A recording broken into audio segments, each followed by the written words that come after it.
Hai, shalom, salam sejahtera untuk kita semua. Baik, pada kesempatan kali ini kita akan sama-sama membahas mengenai hierarki 7 kebutuhan anak menurut Abraham Maslow. Dalam perkembangan, tentunya anak-anak memiliki kebutuhan-kebutuhan tertentu. Nah, di sini kita akan membahas ketujuh kebutuhan tersebut. Silakan disimak. Yang pertama adalah kebutuhan untuk berarti. Nah, Comenius berpendapat bahwa seorang anak sangat membutuhkan kebutuhan akan berarti. Comenius memakai istilah penghargaan untuk menunjuk kebutuhan akan berarti. Nah, manusia itu butuh penghargaan, dan untuk itu tiap individu sejak kecil sudah harus dididik untuk menghargai tubuhnya supaya kelak tidak terjadi kesulitan dalam masa dewasa. Sejalan dengan itu, diperlukan akal yang sehat, karena di dalam tubuh yang sehat terdapat juga akal yang sehat. Nah, manusia adalah makhluk yang paling dihargai oleh Allah, dan oleh sebab itu ia butuh untuk dihargai dan disukai oleh orang lain. Nah, perasaan berharga itu dapat muncul terutama dari perasaan anak bahwa mereka itu merasa mereka dicintai, dihargai, dan disukai sebagaimana adanya. Hal ini pun dinyatakan pada anak baik oleh orang tua laki-laki maupun oleh orang tua perempuan. Orang tua perlu menyatakan cinta secara bebas terhadap satu sama lain dan terhadap anak bila ingin agar anak mengembangkan perasaan berharga yang wajar dan sehat. Yang kedua adalah kebutuhan akan rasa aman. Nah, rasa aman merupakan suatu kebutuhan yang sangat penting bagi kehidupan peserta didik, terutama rasa aman di dalam kelas dan sekolah. Siswa yang datang ke sekolah sangat mendambakan suasana sekolah atau kelas yang aman, nyaman, dan teratur sehingga terhindar dari kebisingan dan berbagai situasi yang mengancam.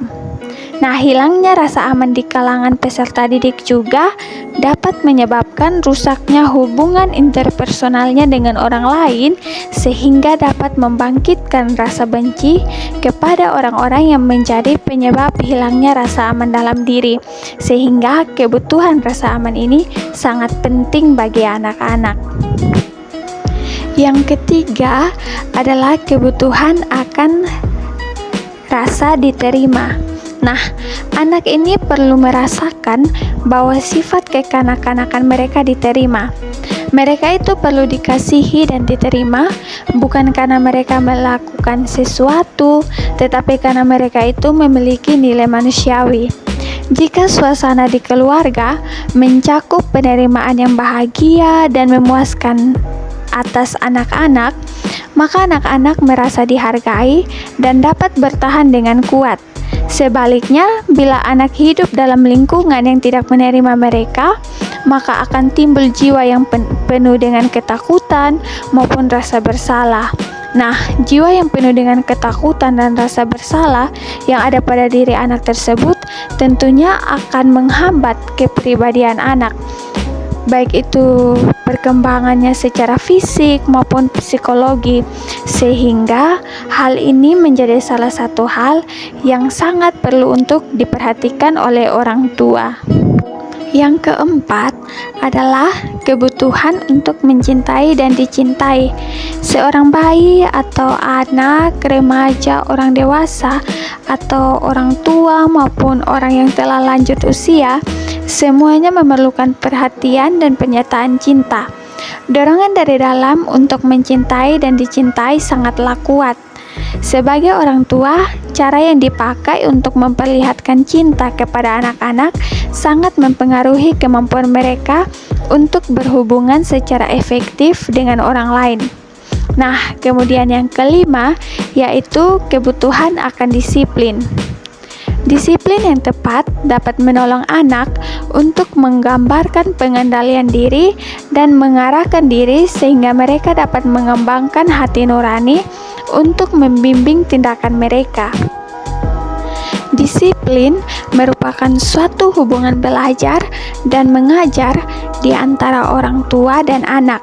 Nah, orang tua pun dapat mendisiplinkan anak-anak akan bertanggung jawab terhadap perilakunya sendiri. Nah, artinya di sini orang tua memberikan sebuah pengarahan kepada anak-anak sehingga anak-anak itu bisa bertanggung jawab dengan apapun yang dilakukan oleh dirinya sendiri. Nah, dengan demikian, disiplin itu merupakan sesuatu yang dibutuhkan anak untuk membantu anak belajar dan kemudian berkembang sebagaimana mestinya. Nah, inilah yang menjadi alasan mengapa sehingga disiplin ini sangat diperlukan dalam perkembangan seorang anak. Nah, disiplin perlu untuk perkembangan anak karena disiplin itu sendiri dapat memenuhi beberapa kebutuhan tertentu dari anak. Selanjutnya, kita masuk pada poin yang keenam, yaitu kebutuhan untuk dipuji. Seni memuji adalah awal dari seni yang indah tentang menyenangkan orang lain. Nah, gagal memuji anak sendiri adalah kesalahan yang umum dianut oleh para orang tua. Terkadang orang tua tidak memuji anak-anak mereka dan mulai membandingkan anak-anak mereka dengan anak-anak orang lain. Nah, hal ini tidak boleh dilakukan. Nah, banyak anak yang jarang mendengarkan pujian, namun mereka diejek bila mereka mengalami kegagalan. Pujian yang tulus adalah kehangatan dan kelembutan yang semua orang perlukan untuk bisa berubah menjadi lebih baik. Dalam memberikan pujian kepada anak, hendaknya memperhatikan beberapa hal, yakni pujilah prestasi anak, bukan kepribadian anak. Nah, orang tua harus memuji anak atas keberhasilannya dan bukan atas sifatnya. Orang tua juga bisa memuji anak jika anak bisa mengerjakan apa yang tidak bisa mereka kerjakan. Nah, pujian ini sangat diperlukan dari orang-orang yang terpenting dalam kehidupan anak. Nah, orang tua adalah subjek yang terpenting di dunia bagi anak. Bila orang tua memuji anak, ia akan merasa dicintai dan aman. Pujilah anak dengan tulus, dan pujian itu tidak dibuat-buat.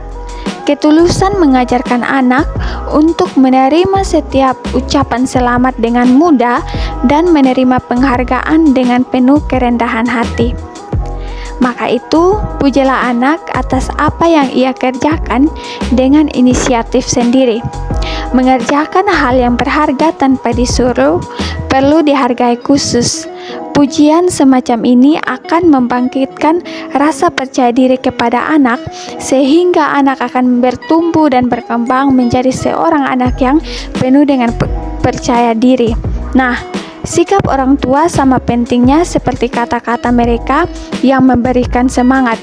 Bila anak ini hidup dengan pujian, ia akan terus belajar dari hari ke hari untuk saling menghargai.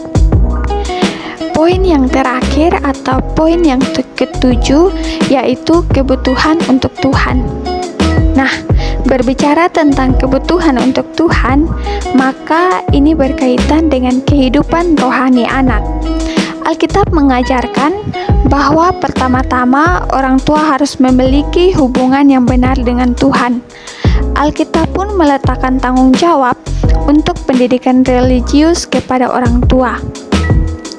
Tuhan membentuk rumah tangga sebagai lembaga untuk melatih anak-anak bagaimana mereka seharusnya bertindak. Perkembangan spiritual dimulai dari dalam rumah dan dari dalam diri orang tua. Nah, Alkitab juga menjelaskan bahwa perintah orang tua harus berlaku tetap dan terus-menerus. Perintah agama harus diteruskan dalam kata dan perbuatan setiap saat. Nah, dalam keluarga pun, untuk membentuk kepribadian anak dengan baik, maka orang tua harus memberikan contoh, memberikan bimbingan, dan yang menjadi contoh adalah kehidupan yang diberikan oleh orang tua. Nah, artinya orang tua yang mendidik anak ini bukan melalui perintah atau instruksi, tapi orang tua mendidik anak ini melalui tingkah laku yang mereka tunjukkan.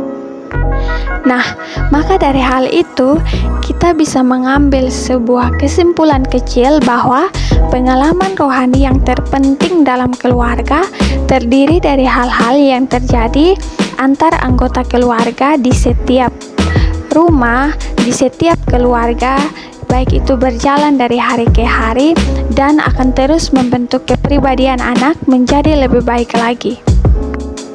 Nah, itu adalah 7 kebutuhan anak menurut Abraham Maslow yang harus kita ketahui, dan semoga dari apa yang telah dijelaskan, teman-teman dapat lebih memahami mengenai kebutuhan anak.